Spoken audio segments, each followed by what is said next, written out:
5ஆம் வகுப்பு இயல் 4 மொழிபெயர்ப்பு கல்வி. மணற்கேணி. ஒரு மொழியில் உணர்த்தப்பட்டதை வேறொரு மொழியில் வெளியிடுவது மொழிபெயர்ப்பு என்று கூறியவர் மணவை முஸ்தபா. உலக நாகரிக வளர்ச்சிக்கும் பொருளியல் மேம்பாட்டிற்கும் மொழிபெயர்ப்பும் ஒரு காரணமாக இருக்கின்றது என்று கூறியவர் மூக்கு ஜெகநாத ராஜா.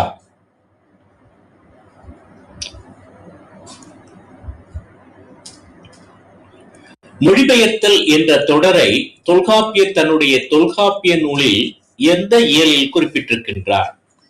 மரபியலில் குறிப்பிட்டிருக்கின்றார். மாபாரதம் தமிழ்படுத்தும் மதுராபுரி சங்கம் வைத்தும் என்று கூறும் செப்பேடு எங்கே உள்ளது? சின்னமனூரில் உள்ள செப்பேடுதான் மாபாரதம் தமிழ்படுத்தும் மதுராபுரி சங்கம் வைத்தும் என்கின்ற வரியை கூறுகிறது. சங்க காலத்திலேயே தமிழில் மொழிபெயர்ப்பு மேற்கொள்ளப்பட்டதை புலப்படுத்தும் செப்பேடு சின்னமனூர் செப்பேடுதான். வடமொழி கதைகளை தழுவி படைக்கப்பட்ட நூல் எது? இவற்றுள் பெருங்கதை, கம்பராமாயணம், வில்லிபாரதம் ஆகிய மூன்றுமே வடமொழி கதைகளை தழுவி படைக்கப்பட்ட நூல்கள். எனவே டி என்பது சரியான விடை. வடமொழியில் வழங்கி வந்த டேஷ் தொன்மச் செய்திகள். வடமொழியில் வழங்கி வந்த தொன்மச் செய்திகள் சங்க இலக்கியங்களில் பரவலாக இடம்பெற்றுள்ளது எதை பற்றி? ராமாயணம் மகாபாரத கதைகளை பற்றி சங்க இலக்கியங்களில் பரவலாக இடம்பெற்றுள்ளது.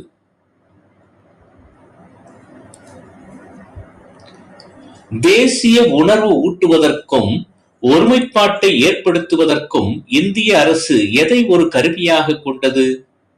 மொழிபெயர்ப்பைத்தான் ஒரு கருவியாக கொண்டது. பாரதியினுடைய மொழிபெயர்ப்பு பொருத்துக, காட்சி பொருட்காட்சி, எக்ஸிபிஷன் என்று சொல்லுவோம்.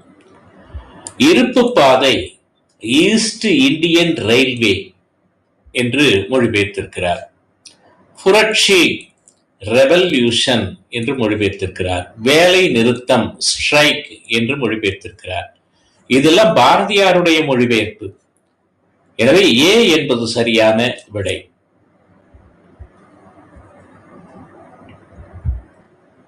ஜெர்மன் மொழியில் மொழிபெயர்ப்பின் மூலம் அறிமுகமான யார் அந்த நாட்டு படைப்பாளர் போலவே கொண்டாடப்பட்டார்? ஷேக்ஸ்பியர் தான் அந்நாட்டின் படைப்பாளரை போலவே கொண்டாடப்படுபவர். 18ஆம் நூற்றாண்டு வரை எந்த மொழி நூல்கள் பல தமிழில் ஆக்கப்பட்டன? வடமொழி நூல்கள் தான் 18ஆம் நூற்றாண்டு வரை பல நூல்கள் தமிழில் உருவாக்கப்பட்டன, மொழிபெயர்க்கப்பட்டன. ஆங்கிலேயர் வருகைக்கு பின் ஆங்கில நூல்களும் ஆங்கிலம் வழியாக பிற எந்த மொழி நூல்களும் அறிமுகமாயின? ஆங்கிலேயர் வருகைக்கு பிறகு ஆங்கில நூல்களும் ஐரோப்பிய மொழி நூல்களும் அறிமுகமாயின. ரவீந்திரநாத் தாகூர் வங்க மொழியில் எழுதிய கவிதை தொகுப்பு கீதாஞ்சலி. ஒரு நாட்டின் மொழிபெயர்ப்பு நூல்களில் எண்ணிக்கையை கொண்டு அந்த நாட்டின் பண்பாட்டினையும் அறிவையும் மதிப்பிடுவார்கள். அந்த மொழிபெயர்ப்பு நூல் அந்த நாட்டில் எத்தனை நூல்கள் மொழிபெயர்க்கப்பட்டுள்ளது என்பதை கொண்டு அந்த நாட்டினுடைய பண்பாட்டையும் அறிவையும் மதிப்பீடு செய்வார்கள். எந்த நாட்டின் நூல்கள் நேரடி மொழிபெயர்ப்பாக கிடைக்க தொடங்கி இருக்கின்றன? French, German, Africa, Latin America போன்ற நாட்டில் தோன்றிய நூல்கள் நேரடி மொழிபெயர்ப்பாக நமக்கு கிடைக்க தொடங்கியுள்ளன. மேற்கூறிய அனைத்தும் சரியான விடை. 1942ஆம் ஆண்டு ஹஜிராபாத் மத்திய சிறையில் இருந்தபோது வால்காவில் இருந்து கங்கை வரை என்ற நூலை இந்தி மொழியில் எழுதியவர் யார்? ஹிந்தி மொழியில் வால்காவிலிருந்து கங்கை வரை என்ற நூலினை எழுதியவர் ராகுல் சாங்கிருத்யாயன். 1949ஆம் ஆண்டு வால்காவிலிருந்து கங்கை வரை என்ற நூலை தமிழிலே மொழிபெயர்த்தவர் கண முத்தையா என்பவர்தான் தமிழிலே மொழிபெயர்த்தார். வால்காவிலிருந்து கங்கை வரை என்ற நூலை முத்து மீனாட்சி மொழிபெயர்த்த ஆண்டு 2016. வால்காவிலிருந்து கங்கை வரை என்ற நூலை யூமா வாசுகி மொழிபெயர்த்த ஆண்டு 2018. வால்காவிலிருந்து கங்கை வரை என்ற நூலினை டாக்டர் ஸ்ரீதர் மொழிபெயர்த்த ஆண்டு 2016. ஆக வால்காவிலிருந்து கங்கை வரை என்ற நூலினை பல பேர் மொழிபெயர்த்து உள்ளனர் என்பது அறிய வருகிறோம். தொடர் வண்டியின் போக்குவரத்து பாதையான தண்டவாளத்தில் உள்ள குறுக்கு கட்டைகளை குறிக்கும் சொல் ரயில் ஸ்லீப்பர். ரயில் ஸ்லீப்பர் என்பதுதான் தண்டவாளத்தின் குறுக்கே இருக்கக்கூடிய குறுக்கு கட்டைகளை குறிக்கக்கூடிய சொல்லாக மொழிபெயர்த்திருக்கின்றோம். கேமல் என்பதற்கு ஒட்டகம் அல்லது வடம் என்ற பொருள் உண்டு. அண்டர்கிரவுண்ட் டிரைனேஜ் என்பதற்கு புதைச்சாக்கடை என்று மொழிபெயர்த்திருக்கின்றோம். டெலி என்பது எதனை குறிக்கிறது? டெலி என்பது தொலை என்ற பொருளை குறிக்கிறது. டிரான்ஸ்கிரைப் என்பதற்கு இணையான தமிழ்ச்சொல் படியெடுத்தல். டிரான்ஸ்பர் என்பதற்கு இணையான தமிழ்ச்சொல் மாறுதல்.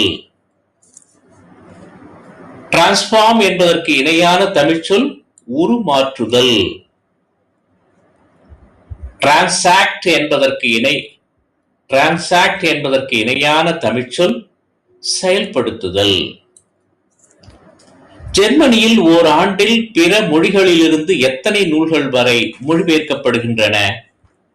கிட்டத்தட்ட 5000 நூல்கள் வரை ஜெர்மனியில் ஓர் ஆண்டில் பிற மொழிகளிலிருந்து மொழிபெயர்க்கப்படக்கூடிய நூல்களாக நாம் கருதுகின்றோம். தமிழ் நூல்கள் அதிக அளவில் மொழிபெயர்க்கப்படுவதை கொண்டு பொருத்துக. ஆங்கிலம் முதலாக உள்ளது. மலையாளம் முதலாக உள்ளது. தெலுங்கு இரண்டாவதாக இடம்பெறுகிறது. ஹிந்தி மூன்றாவதாக இடம்பெறுகிறது. கன்னடம் 4வதாக இடம்பெறுகிறது. ஆக சரியான விடை டி என்பது.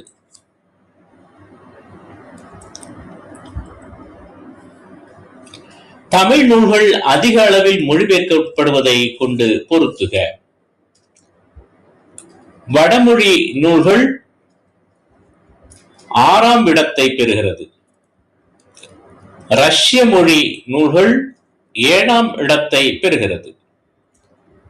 வங்க மொழி நூல்கள் 8ஆம் இடத்தை பெறுகிறது.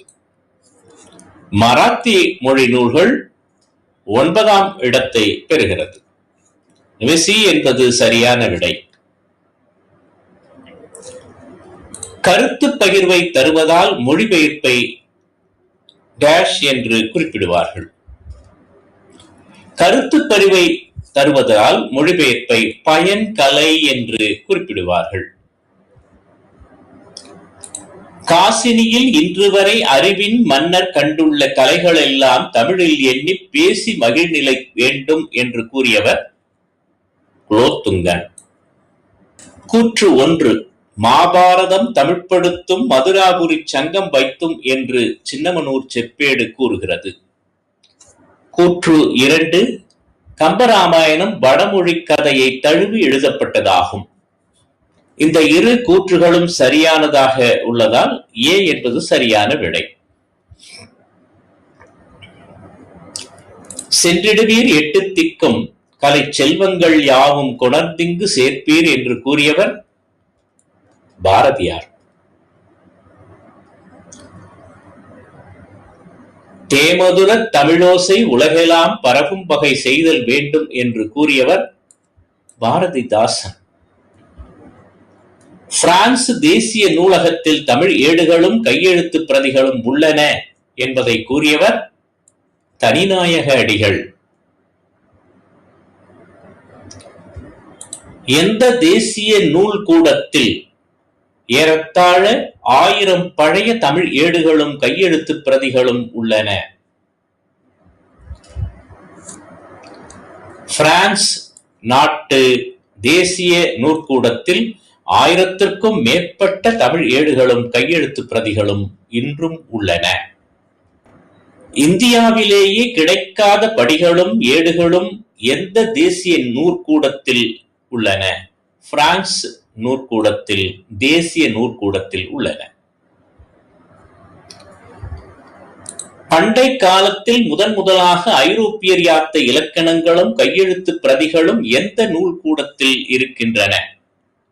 பிரான்ஸ் நூற்கூடத்தில், பிரான்ஸ் தேசிய நூற்கூடத்தில் இருக்கின்றன.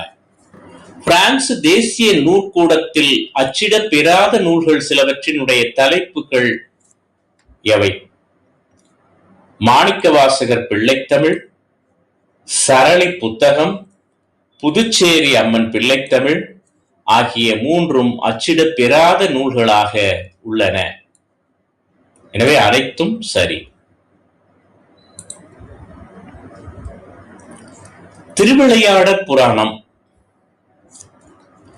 திருவிளையாடற் புராணத்தின் ஆசிரியர் யார்? திருவிளையாடற் புராணத்தை எழுதியவர் பரஞ்சோதி முனிவர். பாண்டிய நாட்டை ஆட்சி புரிந்த மன்னர் யார்? பாண்டிய நாட்டு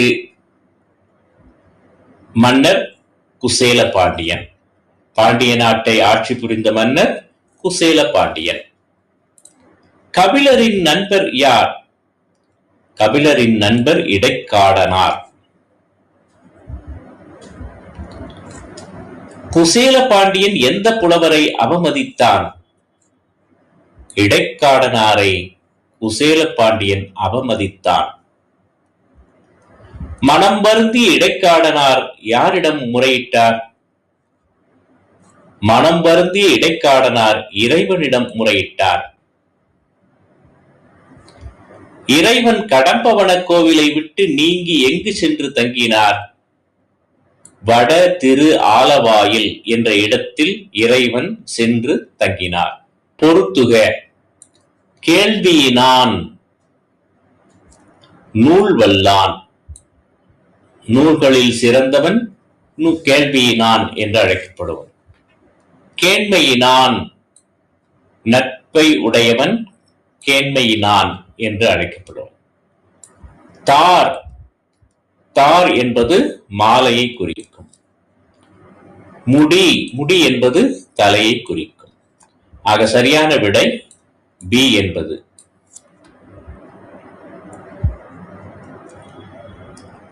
பொறுத்துக.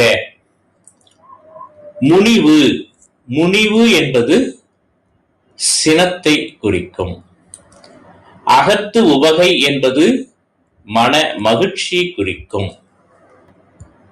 தமர் என்பது உறவினரை குறிக்கும். நீபவனம் என்பது கடம்பவனத்தை குறிக்கும். எனவே பி என்பது சரியான விடை. பொறுத்துக. மீனவன். பாண்டிய மன்னன் தான் மீனவன். நுவன்ற சொல்லிய. என்ன. என்ன என்பது அசைச்சொல். கவரி.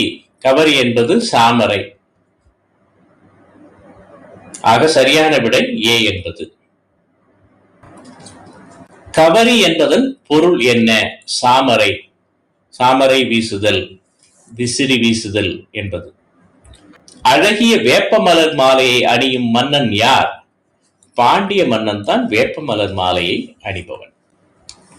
பாண்டியன் என்னை இகழவில்லை, சொல்லின் வடிவாக உன் இடதுபுறம் வீற்றிருக்கும் பார்வதி தேவியையும் சொல்லின் பொருளாக விளங்கும் உன்னையுமே அவமதித்தான் என்று சினத்துடன் கூறியவர் யார்? இடைக்காடனார்.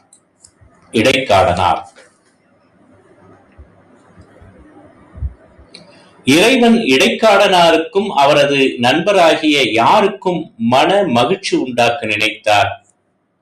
இறைவன் இடைக்காடனாருக்கும் அவரது நண்பர் கபிலருக்கும் மன நெகிழ்ச்சி உண்டாக்க நினைத்தார். இலக்கண குறிப்பு. கேள்வியினான் என்பது வினையால் அணையும் பெயர். காடனுக்கும் கபிலனுக்கும் இலக்கண குறிப்பு என் உம்மை. என்று வந்ததனால் என் உம்மை. மோசிக்கீரனாருக்கு கவரி வீசிய மன்னன் யார்? தகடூர் எரிந்த பெருஞ்சேரல் இரும்பொறை. அவன்தான் மோசிக்கீரனார் படுத்து உறங்க உறக்கம் கெடக்கூடாது என்று கவரி வீசி நின்ற மன்னன். மாசர விசித்த வார்புரு வளர்பின் என்ற புறநானூற்று பாடலை பாடியவர் மோசிக்கீரனார். திருவிளையாடல் கதைகள் நூலை முதற்கொண்டு கூறப்பட்டு வந்தாலும் கூட பரஞ்சோதி முனிவர் இயற்றிய திருவிளையாடற் புராணமே விரிவும் சிறப்பும் கொண்டதாக இருக்கிறது. திருவிளையாடல் கதைகள் சிலப்பதிகார நூலை முதற்கொண்டு கூறப்பட்டு வந்தாலும் பரஞ்சோதி முனிவர் இயற்றிய திருவிளையாடற் புராணமே விரிவாகவும் சிறப்பாகவும் உடையதாக இருக்கின்றது. திருவிளையாடற் புராணத்தின் காண்டங்கள் பொருந்தாதது எது? இதில் மதுரை காண்டம், கூடற்காண்டம், திருவாலவாய் காண்டம் இதெல்லாம் இருக்கிறது. இருந்தாலும் இவையெல்லாம் திருவிளையாடற் புராணத்தின் காண்டங்கள். பாலகாண்டம் என்பதுதான் திருவிளையாடற் புராணத்தில் இல்லாதது, ஆக பொருந்தாதது பாலகாண்டம். திருவிளையாடற் புராணத்தில் எத்தனை படலங்கள் உள்ளன? 64 படலங்கள் உள்ளன. பரஞ்சோதி முனிவர் எங்கு பிறந்தார்? திருமறைக்காட்டிலே பிறந்தார். பரஞ்சோதி முனிவர் எந்த நூற்றாண்டைச் சேர்ந்தவர்? 17ஆம் நூற்றாண்டைச் சேர்ந்தவர் பரஞ்சோதி முனிவர். வேதாரண்ய புராணத்தை இயற்றியவர் பரஞ்சோதி முனிவர். திருவிளையாடல் போற்றி கலிவெண்பாவை இயற்றியவர் பரஞ்சோதி முனிவர். மதுரை பதிற்று பத்தந்தாதியை இயற்றியவர் பரஞ்சோதி முனிவர். நுண்ணிய கேள்வியோரும் மன்னனி நுவன்ற சொல்லாம் தண்ணிய அமுதால் எங்கள் கோபத்தீ தணிந்தது என்னா என்ற பாடல் வரி மூலம் இடம்பெற்றுள்ள நூல் எது? திருவிளையாடற் புராணத்தில் தான் இந்த வரி வரக்கூடியது. ஆக திருவிளையாடற் புராணம் சரியான விடை. கூற்று 1. குசேலபாண்டியன் இடைக்காடனார் என்ற புலவரை அவமதித்தார். கூற்று 2. மோசிக்கீரனாருக்கு கவர் வீசிய மன்னன் தகடூர் எரிந்த பெருஞ்சேரல் இரும்பொறை. இந்த இரண்டுமே சரியானது. ஆகையினால் கூற்று 1, கூற்று 2 ஆகிய இரண்டும் சரியாக இருப்பதால் ஏ என்பது சரியான விடை. புதிய நம்பிக்கை. புதிய நம்பிக்கை என்ற துணைப்பாடத்தின் ஆசிரியர் யார்? புதிய நம்பிக்கை என்ற துணைப்பாடத்தின் ஆசிரியர் கமலாலயன். கமலாலயன் அவர்களின் இயற்பெயர் என்ன? கமலாலயன் அவர்களின் இயற்பெயர் வே. குணசேகரன். வயது வந்தோர் கல்வி திட்டத்தில் ஒருங்கிணைப்பாளராக பணியாற்றியவர்தான் கமலாலயன். கொற்கை கோமான் கொற்கயம் பெருந்துறை என்ற பாடல் வரி இடம்பெற்றுள்ள நூல் ஐங்குறு நூறு. கொற்கை எந்த மாவட்டத்தில் உள்ளது? கொற்கை தூத்துக்குடி மாவட்டத்தில் உள்ளது. ஆறறிவுடைய மக்களையும் மற்ற உயிரினங்களையும் உயிரற்ற பொருள்களையும் எவ்வாறு வழங்குவர்? ஆறறிவுடைய மக்களை உயர்திணை என்றும் மற்ற உயிரினங்களையும் உயிரற்ற பொருள்களையும் அக்ரிணை என்றும் வழங்குவர். திணையின் உட்பிரிவு எது? பால். ஆண்பால் பெண்பால் என்கின்ற வகையிலே பால் என்பது திணையின் உட்பிரிவு. பால் எத்தனை வகைப்படும்? 5 வகைப்படும். உயர்திணையில் பால் எத்தனை பிரிவுகளை கொண்டது? 3 பிரிவுகளை கொண்டது. ஆண்பால், பெண்பால், பலர்பால் ஆகிய 3 கொண்டது. அஃறிணையின் பகுப்புகள் யாவை? ஒன்றன்பால், பலவின்பால். அஃறிணையில் ஒன்றனை குறிப்பது எது? ஒன்றன்பால். அஃறிணையில் பலவற்றை குறிப்பது பலவின்பால். இடம் எத்தனை வகைப்படும்? 3 வகைப்படும். தன்மை, முன்னிலை, படர்க்கை ஆகிய 3 வகைப்படும். தன்மை பெயருக்கு எடுத்துக்காட்டு நான், யான், நாம், யாம். நான், யான், நாம், யாம் இவையெல்லாம் தன்மை பெயருக்கு எடுத்துக்காட்டுகள் ஆகும். தன்மை வினைகளுக்கு எடுத்துக்காட்டு வந்தேன், வந்தோம் என்பதுதான் தன்மை வினைகளுக்கு எடுத்துக்காட்டு. முன்னிலை பெயர்களுக்கு எடுத்துக்காட்டு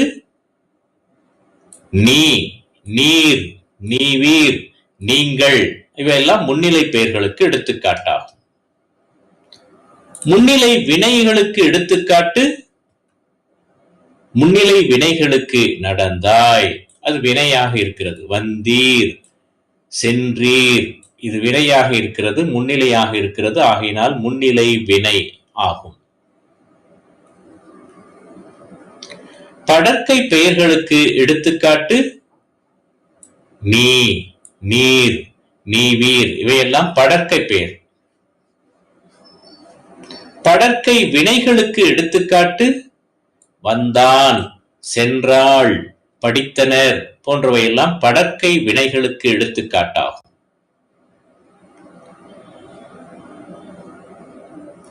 இலக்கண முறையுடன் பிழையின்றி பேசுவதும் எழுதுவதும் எவ்வாறு அழைக்கப்படும்? இலக்கண முறையில் பிழையின்றி பேசுவதும் எழுதுவதும் வழாநிலை என்று அழைக்கப்படும். இலக்கண முறையின்றி பேசுவதும் எழுதுவதும் வழு என்று அழைக்கப்படும். இலக்கண முறையோடு பிழையின்றி பேசுவதும் எழுதுவதும் வழாநிலை என்றும், இலக்கண முறை இல்லாமல் பேசுவதும் எழுதுவதும் வழு என்று அழைக்கப்படும். இலக்கண முறைப்படி பிழையுடையது என்றாலும் இலக்கண ஆசிரியர்களால் ஏதாவது ஒரு காரணம் கருதி பிழை இல்லை என்று ஏற்றுக்கொள்ளப்படுவது வழு அமைதியாகும். பிழையாக இருந்தாலும் ஒரு காரணம் கருதி அதனை ஏற்றுக்கொள்வது வழு அமைதியாகும். என் அம்மை வந்தாள் என்ற தொடரில் உள்ள வழு அமைதி திணை வழு அமைதி.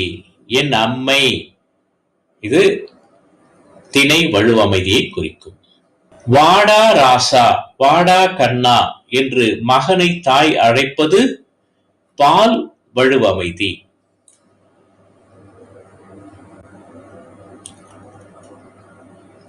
இந்த மாறன் ஒரு நாளும் பொய் கூற மாட்டான் என்பது இட வழு அமைதி. குடியரசுத் தலைவர் நாளை தமிழகம் வருகிறார் என்பது இட வழு அமைதி. கத்தும் குயிலோசை சற்றே வந்து காதில் பட வேண்டும் என்பது மரபு வழு அமைதி.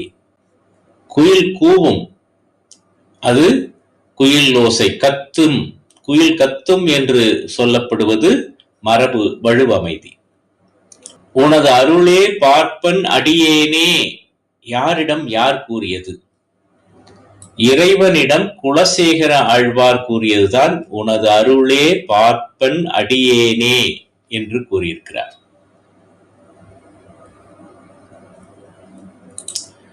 தலைப்புக்கும் குறிப்புக்கும் பொருத்தமான விடையை தேர்ந்தெடுக்க. தலைப்பு என்பது செயற்கை நுண்ணறிவு. இதற்கு பொருத்தமான ஒரு வாக்கியத்தை தேர்ந்தெடுக்க வேண்டும். குறிப்புகள்: கண்காணிப்பு கருவி அசைவு நிகழும் பக்கம் தன் பார்வையை திருப்புகிறது. திறன்பேசியில் உள்ள வரைபடம் போக்குவரத்திற்கு சுருக்கமான வழியை காண்பிப்பது. தலைப்புக்கு பொருத்தமான குறிப்புகள் இடம்பெற்றுள்ளனவா என்றால் செயற்கை நுண்ணறிவுக்கு என்கின்ற தலைப்புக்கு பொருத்தமான குறிப்புகள் இதில் இடம்பெற்றுள்ளன. ஆகையினால் ஏ என்பது சரியான விடை. பரிபாடல் அடியில் விசும்பும் இசையும் என்னும் தொடர் எதனை குறிக்கிறது? விசும்பு என்பது வானத்தையும் இசை என்பது பேரொளியையும் குறிக்கிறது. முகம் தெரியா நபரிடையே இனம் புரியா உறவு முறை என்ற கவிதையை எழுதி இலங்கை தமிழ் கவிஞர் யார்? டெபோரோ பர்னான் என்பவர் தான் எழுதியிருக்கிறார். நிலாவையும் வானத்து மீனையும் காற்றையும் நேர்பட வைத்து ஆங்கே என்ற பாடலினுடைய ஆசிரியர் பாரதியார். கலைச்சொல் பொருத்துக. நானோ டெக்னாலஜி மீநுண் தொழில்நுட்பம், பயோடெக்னாலஜி உயிரி தொழில்நுட்பம், அல்ட்ரா வயலட் ரேஸ் புற ஊதா கதிர்கள், ஸ்பேஸ் டெக்னாலஜி விண்வெளி தொழில்நுட்பம். ஆக ஏ என்பது சரியான விடை. பஞ்சபூதங்களின் அறிவியல் கதைகள் என்ற நூலின் ஆசிரியர் யார்? நீலமணி என்பவர்தான் பஞ்சபூதங்களின் அறிவியல் கதைகள் என்ற நூலின் ஆசிரியர். அன்றாட வாழ்வில் அறிவியல் என்ற நூலின் ஆசிரியர் தமிழ்ச்செல்வன். காலம் என்கின்ற நூலின் ஆசிரியர் ஸ்டீபன் ஹாக்கிங். குலசேகர ஆழ்வார் வித்துவ கோட்டம்மா என்று ஆண் தெய்வத்தை அழைத்து பாடுகிறார். பூனையார் பால் சோற்றை கண்டதும் வருகிறார். இந்த தொடர்களில் இடம்பெற்றுள்ள வழு அமைதி முறையே என்னென்ன? குலசேகர ஆழ்வார் வித்துவ கோட்டம்மா என்று ஆண் தெய்வத்தை அழைத்து பாடுவது பால் வழு அமைதி. பூனையார் பால் சோற்றை கண்டதும் வருகின்றார் என்பது திணை வழு அமைதி. ஆக சி என்பது சரியான விடை. கூற்று 1 பால் 3 வகைப்படும். கூற்று 2 திணையின் உட்பிரிவு பால் ஆகும். இதில் கூற்று 1 தவறு. ஏனென்றால் பால் என்பது 5 வகைப்படும். கூற்று 2 சரி. எனவே டி என்பது சரியான விடை.